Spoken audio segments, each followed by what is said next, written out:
To the peace process in South Sudan, President Salva Kiir and opposition leader Riek Machar have now declared a permanent ceasefire following an agreement they signed on Wednesday.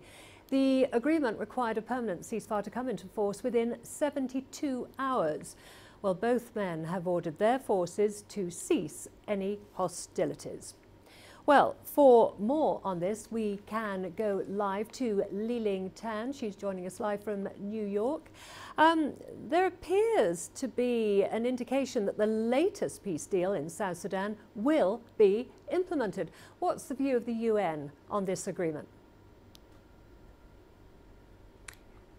Well, the UN as a whole is cautiously optimistic. We did hear from the Assistant Secretary General for Peacekeeping Operations, who briefed the Security Council and told member states that she welcomed the deal, but that further discussions are needed to iron out details to make sure that this time this agreement works. Now, we've seen agreements before failing to have any lasting effect on the ground, and Bintu Keita said that an effective implementation mechanism is needed here to make sure that parties follow through on the agreement. Now, for the Security Council, we did see a general hopefulness as well. Many member states welcomed this as a step forward, but there was also caution with many member nations preferring to see how things develop over the next few days after the deal was reached in order to gauge the levels of commitment from the opposing sides.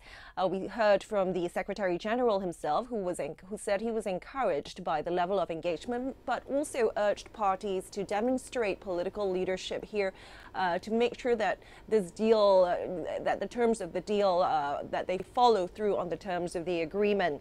Now, Antonio Guterres also warned about the critical timing here, given that the security situation has been deteriorating, and there have also been attacks on aid workers and peacekeepers. And just this week, the United Nations mourned the death of a Bangladeshi blue helmet who was serving in South Sudan under UN auspices, and he was killed while escorting a humanitarian aid convoy.